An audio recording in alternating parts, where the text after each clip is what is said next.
यदि आप सोचते हैं कि आपकी कार या बाइक कम माइलेज देती है तो जरूरी नहीं कि यह बात सही हो। कई बार पेट्रोल पंप की मशीन दिखती कुछ और है और होता कुछ और ही है। पूरे देश में तमाम पेट्रोल पंपों पर ग्राहक रोज ठगे जाते हैं।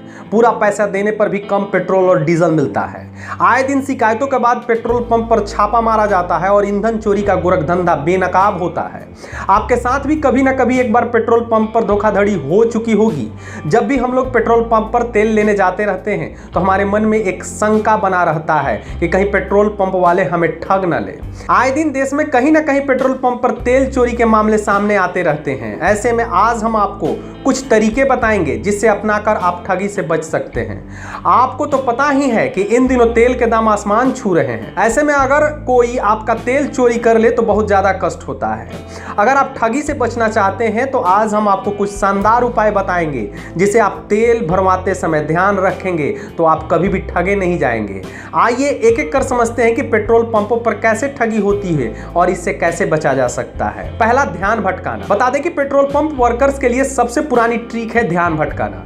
अगर आप दो फ्यूल अटेंडेंट को देख रहे हैं जिनमें से एक पेट्रोल भर रहा है और दूसरा पैसे ले रहा है तो तुरंत चौकन्ना हो जाइए। आमतौर पर पैसे लेने वाला वर्कर आपका ध्यान भटकाने की कोशिश करेगा और पेट्रोल भरने वाला आपके दिए गए पैसे कम कीमत का पेट्रोल भरने की कोशिश करेगा। दूसरे प्रकार की ठगी की बात करें तो अटेंडेंट पंप को 0 पर रीसेट करेगा और आपसे पूछेगा कि आपको कितने का फ्यूल लेना है। जैसे ही फ्यूल भरने लगेगा दूसरा आपको ब्लॉक करने की कोशिश करेगा और आपको किसी फिजूल की बातों में फंसाने या जल्द पैसा देने की बात करने लगेगा। इसी बीच फ्यूल भरने वाला अटेंडेंट मीटर रीसेट कर देगा और आपको आगे बढ़ने का इशारा करेगा। इस तरीके से वे लोग ये बात सुनिश्चित कर लेते हैं कि आप ये देख ना पाए कि आपकी गाड़ी में आखिर कितने का फ्यूल भरा गया हो। तीसरी ठगी की बात करें तो आम ट्रिक ये है कि जिसमें फ्यूल अटेंडेंट इस बात का नाटक करता है कि उसने आपकी बात सुनी नहीं। मान लीजिए आपने उसे 1000 रुपए का पेट्रोल भरने के लिए कहा। अब फ्यूल अटेंडेंट इस बात का नाटक करेगा कि उसने 200 रुपए सुना है और वो 200 रुपए पर रुक जाएगा और फिर 800 रुपए ऑटो कट ऑफसेट कर देगा। इस तरीके से आपके 1000 रुपए देने के बावजूद आपको सिर्फ 800 रुपए का फ्यूल ही मिलेगा। अब सवाल उठता है कि आखिर इस तरह की ठगी से कैसे बचा जाए। तो हमेशा रीड आउट स्लिप ले। इस स्लिप से यह पता चलेगा कि मशीन ने कितने का फ्यूल डिस्पेंस किया है। अधिकांश नए फ्यूल पंप पे फैसिलिटी देते हैं। एक दूसरा तरीका है कि आप फ्यूल लेने से पहले अपने कार से जरूर उतर जाएं। चौथी बात करें जो ठगी का होता है वो साधारण से ज्यादा बड़े फ्यूल डिस्पेंसर काफी फ्यूल अपने अंदर ही रख लेते हैं जिससे सारा फ्यूल आपके टैंक तक नहीं पहुंच पाता।